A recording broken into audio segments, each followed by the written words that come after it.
Yesterday, no calls came in. And Charlie, he called and he didn't see the Comrex activate. So we have this ability to see where the calls come in. He and I both do.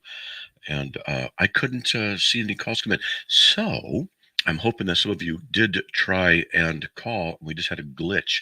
So maybe we can have a test run. Maybe Charlie, you can call and just see if it kicks in.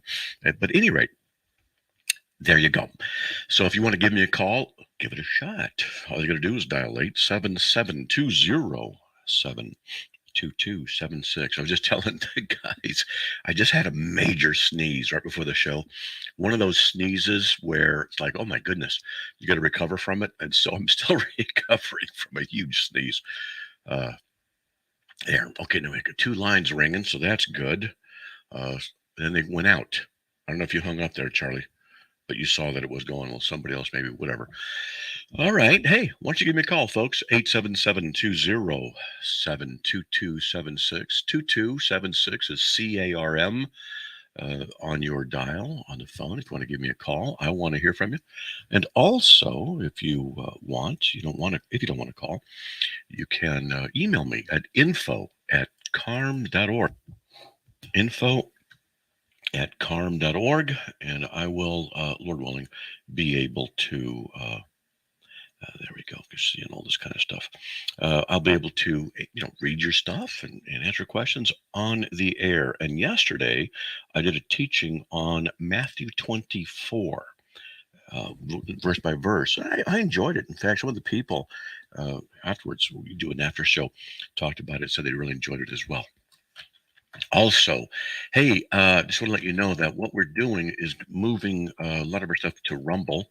So if you don't mind, you want to check it out, go to rumble.com/Matt Slick Live, or you can do, I think it's just Carm.org videos, CARMORG, videos, all one word. And the reason we're doing that, we're moving more towards that than YouTube. We're still on YouTube. It's just that we have realized, and I've said this before, and I'll keep saying it, we realize that YouTube is putting pressure on Christians and others so that it's making it more difficult for them to be able to, and us, I should say, to speak freely, because then they decide what misinformation is. That's really dangerous. It's like the Ministry of Truth in the novel 1984. So that's what I'm saying. Hey, if you can, just go to Rumble and sign up. It's free. It's like YouTube, and more people are going there. A lot of conservatives are going there because they are experiencing the same problem. And Rumble, I think, is run by a Christian also, and it's just exploding. It is exploding. So everybody's going over there. So you can check it out. And I think that's about it. There's something else, but I can't remember what it is. Well, that's okay. What I want to do right now is get on the air with John from Raleigh, North Carolina. John, welcome. You are on the air. Wow. I'm surprised I got ahead of Rudolph. I'm glad you're on. All right. So what do you got, man? Well, last week I told you about the JW incident, and I've been taking these courses on options trading. And on Saturday mornings, I usually say Shabbat Shalom because my mentor there is Jewish, and it's a mixed crowd of good people. Okay. So somebody in there got a hold of me and said back Shabbat Shalom, and I just found out. Said what about what? Said what? Wait, said what about what? Shabbat. Oh, Saturday. He responded with a Shabbat Shalom. Okay. This Saturday morning. Right? Mm-hmm. Yeah. And was asking he said that he just recently found out that he's got Jewish roots, and I basically gave him, my eclectic background. That I've always been with Christ as a very little kid, but I've also eclectically I've gone through a whole massive kind of like what you've done with investigating different things, aliens, and all that stuff. So he appreciated that, but he agreed that with certain religions that he disagrees with, and kind of is a little flaky on Christianity because what's gone on, but he's going to go to CARM and check that out. And I figured that what I should do at this point is just be open to him and converse with him. And I over the last 8 years, he was giving me enough material to kind of fill it in and point him along rather than really converting or anything like that. Is that what you would suggest to do? Well, you see, I don't believe there's an exact right thing to do every time. I mean, unless God tells you, okay.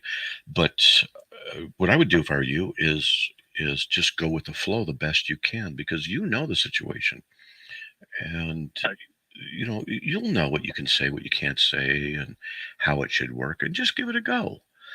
And if things don't go perfectly, okay, that's all right. Just move forward and ask God to bless and to give you insights and give you ability to answer.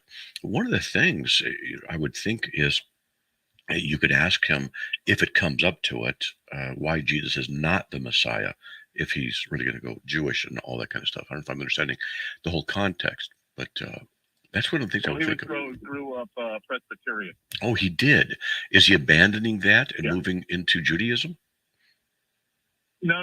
Well, I guess what he found out was that his great-grandmother, that's the line where the Judaism was, and he found out recently about it. And as a kid, he brought it up with his friends, and they kind of gave him the anti-Semitic shoulder, and so he stopped with that.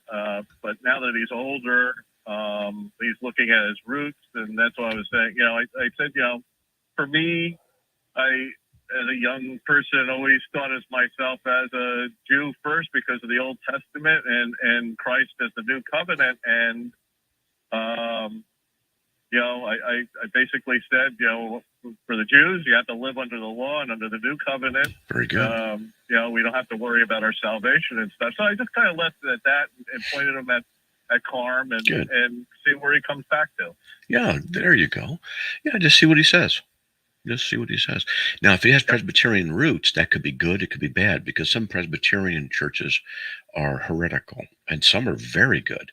It's just, just what it is. So like me with the United Methodism, back in the 60s and 70s growing up, they were fairly decent at that point. So, and that's where I got it. It's like he's coming back home.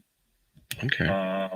And the fact that he's looking at that, and he got a hold of me, and I was like impressed that, like I said, I had that run in with the JW the week before, and now perhaps that the Lord's putting these things in my path. Now that I'm trying to get through there, I'm hopeful. He's like my my first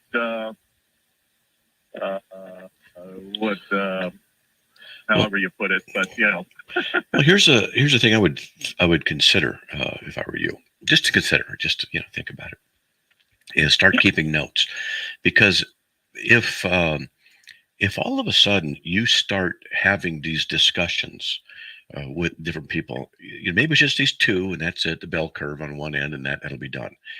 But maybe not, who knows? So what I'd recommend is to get Word or go online and do online, whatever it is, and start a note system on what it is you learned. Because if he starts coming back to you and ask questions, then it's good to just have, what do I say about this one verse? And you go look at it and you write your answer down in there. And the reason I say that for people is because that's when you start recognizing what God's doing. He sees the broad picture. We don't. And so we might see a particular and then forget about it. But if you write your notes down of what it is, things are happening and you're learning, a lot of times you can see what God's doing. Oh, he's teaching me about this or that. He wants me to learn. And so I would consider that. Just, consider it. That's a great idea. I love OneNote for that because if you're copying off the internet, it leaves a breadcrumb so you can always go back to that point and think. Oh, the other thing, have you done anything with the Confluence? With the what? Atlassian Confluence, the object-oriented CRM. Oh, we talked about yeah, we did. We talked about it. No, I haven't. I haven't. 1,000 things on your plate. Yeah. In fact, I've spent the last 3 days working on intro outros for video sequences I'm going to be doing, having to teach myself how to do stuff, different directions. Tonight, I've got a 2 to 3 hour Q&A to do on Clubhouse. Tomorrow night, I got to teach Bible study.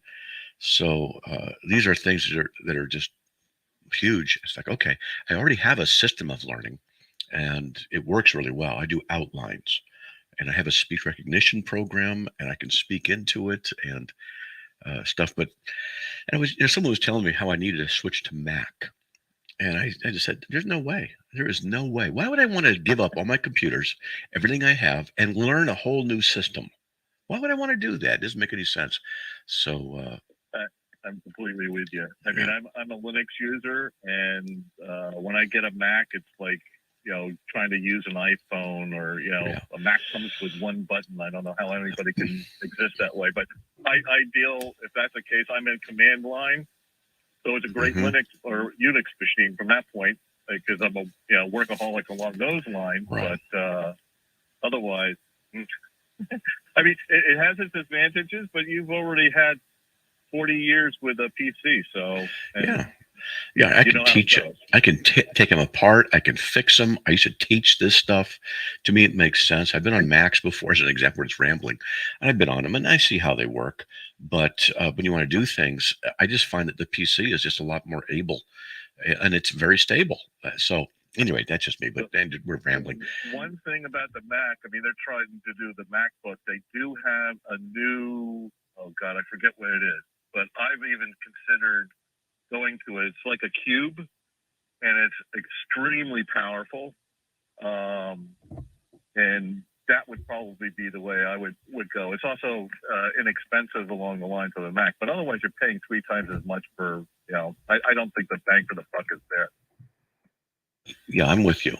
I'm with you. But I have we have nobody waiting, but I have a very fast computer. It's very sophisticated, and from 0 to ready to work is 16 seconds. And I've got 27 4K monitors, and it doesn't even lose. It doesn't even blink. It's just so fast it can handle it all. So that's what it is. Use 6.